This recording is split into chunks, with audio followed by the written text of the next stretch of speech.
presented by One Films.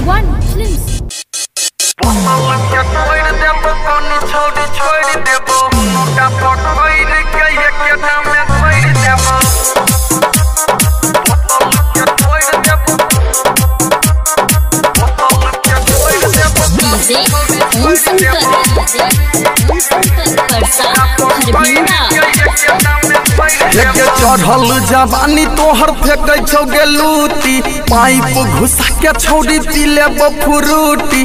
चढ़ल जवानी तोहर फेंकै छौ गेलूती पाइप घुसा के छौड़ी पीले बफुरूटी। बोतल के तोड़ देबो पानी छौड़ी छोड़ देबो हेगे दुनू टा पकड़ गई केटा में घोर देबो। चढ़ल जवानी तोहर फेंकै छौ गेलूती पाइप घुसा के तोहर पीले बफुरूटी। चढ़ल जवानी तोहर फेंकै छौ गेलूती पाइप घुसा के तोहर पीले बफुरूटी। बोतल के फोड़ देबो पानी छौड़ी छोड़ देबो हेगे दुनू टा पकड़ गई एकटा में घोर देबो।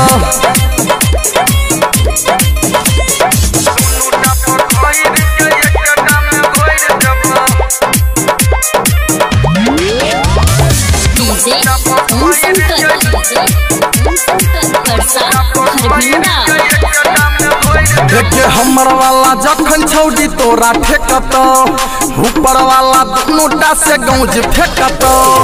हमर वाला जखन छौड़ी तोरा ठेकत ऊपर वाला दुनूटा से गौज फेंकत। बोतल के फोड़ देबो पानी छौड़ी छोड़ देबो हेगे दुनूटा पकड़ गई एकटा में घोर देबो। हेगे चढ़ल जवानी तोहर फेंकै छौ गेलूती पाइप घुसा के तोहर पीले बफुरूटी।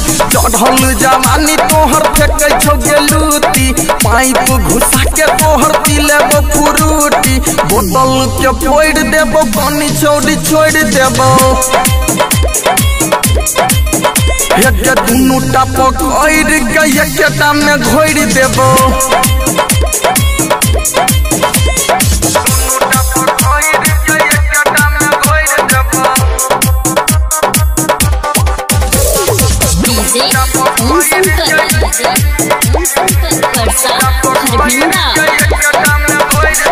फ्रूटी वाला डिब्बा छौड़ी लूज लागे छो हमारा बुझाइया क्या यूज लागे छो। फ्रूटी वाला डिब्बा छौड़ी लूज लागे छो हमारा बुझाइया क्या यूज लागे छो। बोतल के फोड़ देबो पानी छौड़ी छोड़ देबो हेगे दुनू टा पकड़ गई एकटा में घोर देबो। चढ़ल जवानी तोहर फेंकै छौ गेलूती पाइप घुसा के तोहर पीले बफुरूटी। चढ़ल जवानी तोहर फेंकै छौ गेलूती पाइप घुसा के तोहर पीले बफुरूटी। बोतल के फोड़ देबो पानी झौड़ी जोड़ देबो हेगे दुनू टा पकड़ गई एकटा में घोर देबो।